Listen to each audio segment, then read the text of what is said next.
Para dar cierre al bloque de infectología, nos acompaña la doctora Paola Marcela Pérez Camacho, de la promoción 2003. La doctora es infectóloga pediatra de la Fundación Valle de Lilí y nos va a hablar respecto a si se pueden vacunar los pacientes inmunosuprimidos. Hola, muy buenos días. Un saludo muy especial a todos los miembros del Departamento de Pediatría de la Universidad del Valle. Felicitaciones por este cumpleaños número 67. Gracias, doctor Velasco, por la invitación a este importante espacio académico. Y bueno, el día de hoy en este espacio vamos a conversar sobre si se puede vacunar a los niños inmunosuprimidos. Es muy importante tener en cuenta algunos puntos o consideraciones generales. Vamos a revisar cómo clasificamos la inmunosupresión, algunas recomendaciones y contraindicaciones muy específicas, cuándo se hace o cómo se hace la vacunación post-quimioterapia, en drepanocitosis, breves palabras sobre COVID, vacunación en inmunosuprimidos y las conclusiones. Entonces es muy importante recordar que cuando hablamos de inmunosuprimidos no hablamos de un solo grupo de pacientes con unas características homogéneas. Por el contrario, se trata de una población heterogénea en donde la seguridad y efectividad de las vacunas no es igual. Va a depender del tipo de inmunosupresión y del grado de la misma. Se debe recordar que durante la inmunosupresión, la respuesta a las vacunas es subóptima. Y por ello es importante que cuando tomemos la decisión de vacunar al paciente, debe ser el momento en el que se prevea la máxima respuesta inmune con el menor riesgo para el paciente.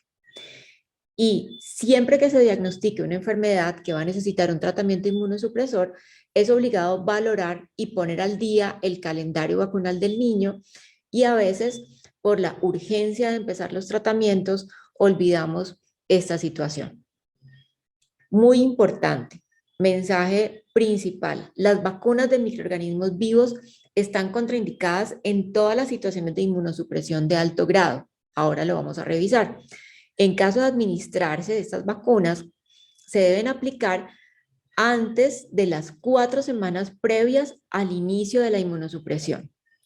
Y las vacunas inactivadas idealmente se deben administrar al menos 2 semanas antes de iniciar la inmunosupresión. Pero bueno, ¿qué es inmunosupresión de alto grado y qué es de bajo grado? Entonces, en la columna de la izquierda vemos las clasificaciones de inmunosupresión de alto grado. Primero, el uso de esteroides. Se considera una dosis alta, mayor de 2 miligramos por kilo día de prednisolona o su equivalencia por lo menos por 14 días. O los pulsos diarios de esteroides que se usan en algunas situaciones.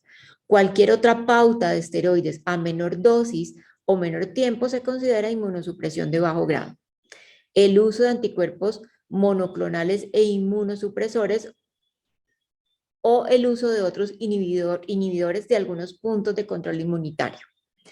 El uso de metotrexate, 6-mercaptopurina o azathioprina a estas dosis mencionadas y cualquier dosis inferior se considerará inmunosupresión de bajo grado. Las inmunodeficiencias primarias combinadas de linfocitos B y T es una inmunodeficiencia combinada grave y siempre será una inmunosupresión de alto grado. Recibir quimioterapia y radioterapia, aunque alguna literatura no menciona específicamente la radioterapia, sí debemos considerar una inmunosupresión de alto grado cuando el paciente está bajo este tratamiento. Agentes quimioterapéuticos como ciclofosfamida, metotrexate, micofenolato y otros fármacos inmunosupresores combinados para pacientes reumatológicos. Infección por VIH, pero no siempre, solamente cuando los pacientes tengan un conteo de linfocitos TCD4 menos del 15% hasta los 13 años y en los adolescentes y adultos un conteo total de linfocitos TCD4 menor de 200, recuentos mayores para los dos grupos se considerará infección asintomática y se considerará inmunosupresión de bajo grado. Entonces, inmunosupresión de bajo grado, infección asintomática o conteos de CD4 mayor a 15% o mayor a 200 en adolescentes. Los 2 primeros meses posterior a trasplante de órgano sólido y los primeros 100 días posterior a un trasplante de médula ósea. Vamos a ver algunos ejemplos de algunas patologías específicas y algunas vacunas que están contraindicadas y algunas consideraciones especiales. Entonces, en inmunodeficiencias primarias, que son básicamente humorales solitas o combinadas, tenemos en la primera parte de la tabla las inmunodeficiencias humorales. Tenemos deficiencia severa de anticuerpos y aquí tenemos la agamaglobulinemia de Bruton o ligada a X y la inmunodeficiencia común variable. Hay que tener precaución o contraindicación con vacunas de microorganismos vivos atenuados. Las clásicas y con las que más frecuentemente tenemos que tener precaución son la polio oral, que ya ha ido desapareciendo y esperamos cada vez menos uso en el calendario vacunal colombiano, vacuna de BCG, fiebre amarilla e influenza nasal, haciendo la consideración que esta última vacuna no está disponible en nuestro país, pero sí tenemos pacientes viajeros que nos van a preguntar probablemente por ellas. Esta es una vacuna de virus vivos atenuados. Con la vacuna de rotavirus dependerá, no hay una información contundente de esta vacuna para contraindicarla y es importante que la efectividad de las otras vacunas que dependan de producción de anticuerpos con la vacuna de neumococo de polisacáridos, pues hay que tener la consideración que probablemente el paciente no vaya a producir adecuados anticuerpos contra neumococo. Hay que tener mucha precaución o consideración con que los pacientes que estén recibiendo inmunoglobulina humana, endovenosa o subcutánea van a tener interferencia con la producción de anticuerpos contra las vacunas de microorganismos vivos. Entonces, en general, en el paciente que recibe periódicamente este tipo de reposición de inmunoglobulina, pues no deberíamos aplicarlos, o si las aplicamos debemos tener en la cabeza que las vacunas no van a ser lo suficientemente efectivas probablemente. Este grupo de pacientes y todos los que voy a mencionar en esta gráfica requieren vacuna contra la influenza parenteral aplicada anualmente. Deficiencia menos severa de anticuerpos, la más frecuente de todas, deficiencia selectiva de inmunoglobulina A y menos frecuente de subclases de inmunoglobulina G, precaución con las vacunas de virus vivos y el resto de todas las vacunas son seguras y en la gran mayoría de las veces con adecuada efectividad. Inmunodeficiencias combinadas, las más severas, la inmunodeficiencia combinada severa o el síndrome de George. Este tiene algunas variantes, algunas se considera severa, otra parcialmente inmunosuprimido. Entonces, mucha precaución con los microorganismos, vacunas de microorganismos vivos atenuados, incluyendo rotavirus, aquí sí, y el resto son vacunas que probablemente no tengan la misma efectividad, aunque no está contraindicado aplicarlas, y requieren también vacunación contra influenza anual. En defectos parciales, también precaución con vacunas de microorganismos vivos y se pueden aplicar las inactivadas sin contraindicaciones. Podemos considerar aplicar estas vacunas inactivadas si el paciente tiene linfocitos CD3 mayor de 500, CD8 mayor de 200 y tiene una adecuada respuesta a mitógenos. Inmunodeficiencias secundarias o adquiridas, aquí tenemos la más frecuente, es la infección por VIH, bueno, ya dejó de ser de pronto la más frecuente en los niños, afortunadamente. Se debe tener precaución con las vacunas de virus o bacterias atenuados, pero va a depender de su estado inmunológico, teniendo en cuenta las consideraciones mencionadas en la tabla anterior. El rotavirus o la vacuna de rotavirus no está contraindicada, se puede aplicar en su calendario habitual en el paciente expuesto o infectado y tener pendiente que a esos pacientes se les debe aplicar, después de completar su esquema básico de vacunas conjugadas, vacuna contra neumococo 23 después de los 2 años, y la vacuna de meningococo se recomienda aplicar desde la etapa de lactante. Otro grupo de inmunodeficiencias adquiridas, las ya mencionadas: cáncer, trasplante, quimioterapia, radioterapia de enfermedades autoinmunes. Ojo con todas las vacunas de microorganismos atenuados, pero va a depender de su estado inmune, es decir, del momento en que se encuentre su tratamiento. Asplenia funcional, anatómica, ya sea congénita o quirúrgica, está contraindicada la vacuna de la influenza intranasal, con las consideraciones ya realizadas, y se deben aplicar todas las vacunas inactivadas, que son seguras y efectivas, y también considerar la aplicación de neumococo 23 después de los 2 años y vacunación contra meningococo tempranamente. En insuficiencia renal crónica, mientras el paciente no reciba esteroides a dosis altas, no están contraindicadas, excepto influenza intranasal, y se debe asegurar la aplicación de todas las vacunas inactivadas en su calendario habitual. También neumococo 23 después de los 2 años, y garantizar que el paciente tenga adecuados anticuerpos o garantizar la vacuna contra hepatitis B.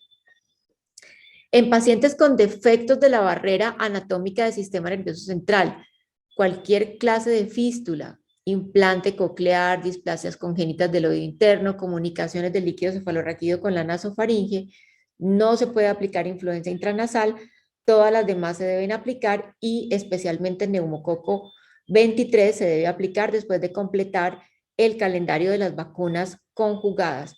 Y aquí también es importante aplicar vacuna contra meningococo desde que se haga el diagnóstico o desde lactantes.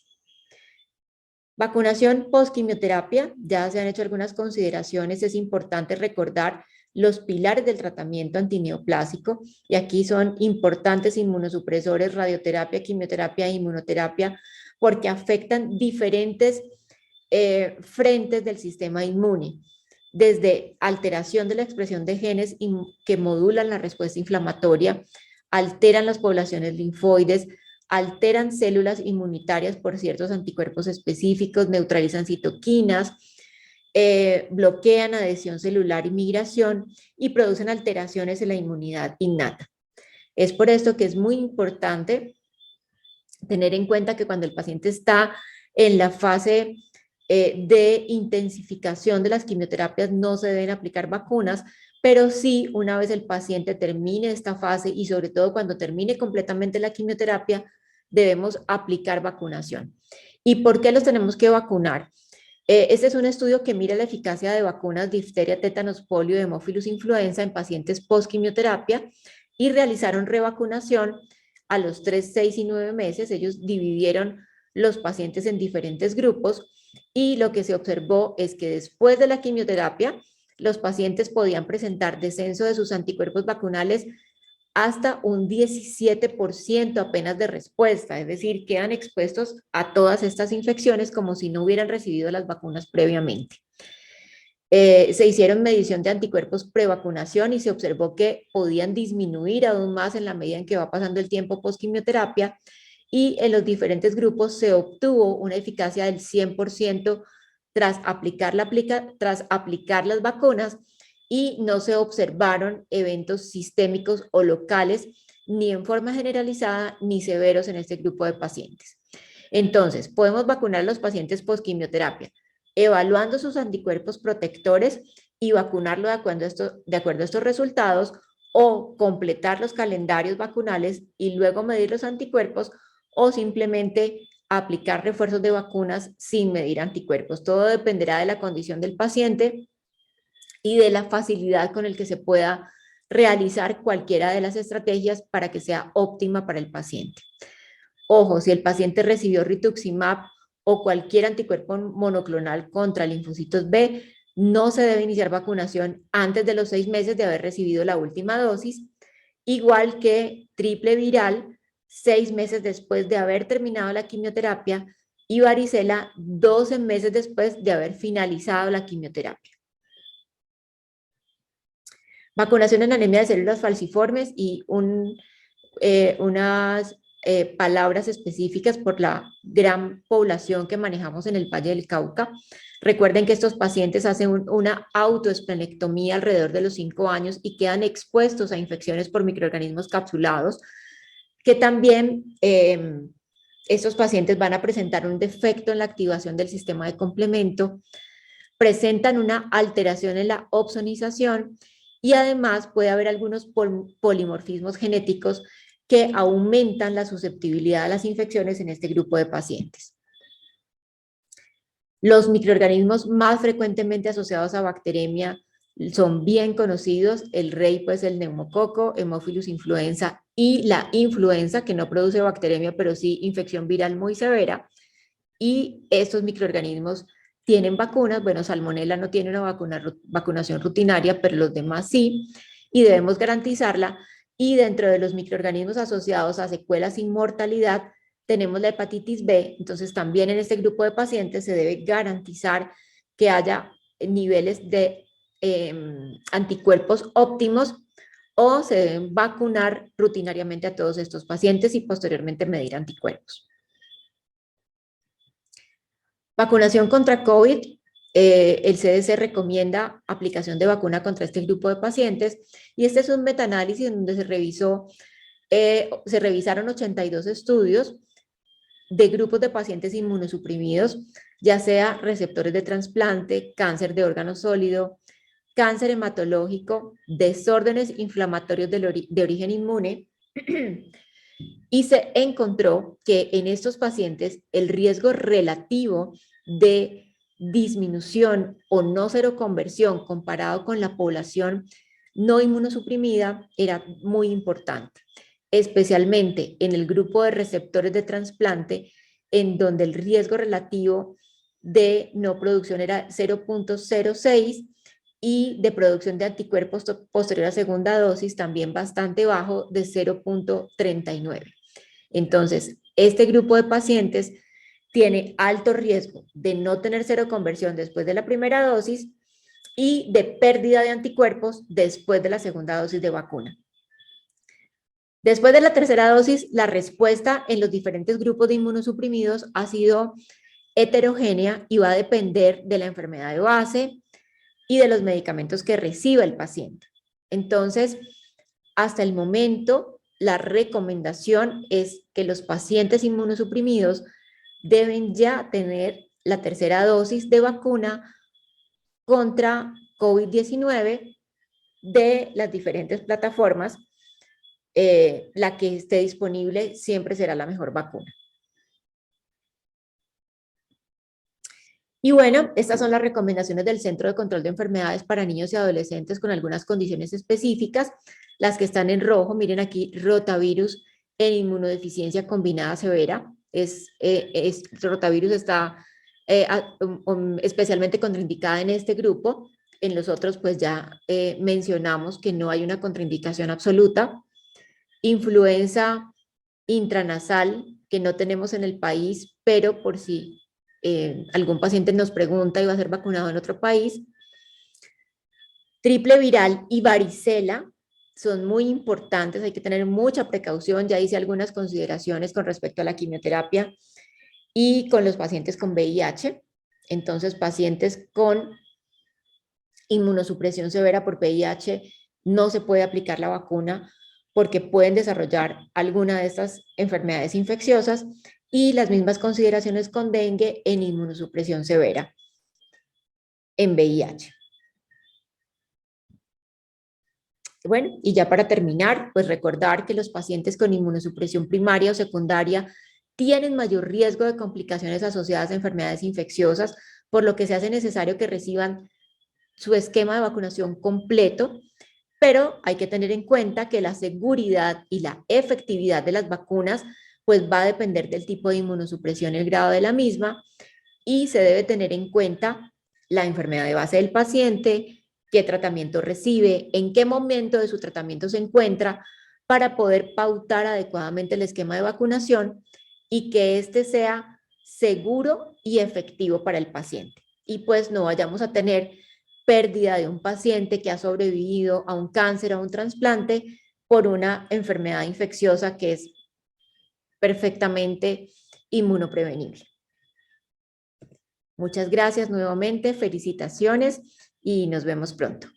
A continuación tendremos un receso para dar inicio al bloque de gastroenterología.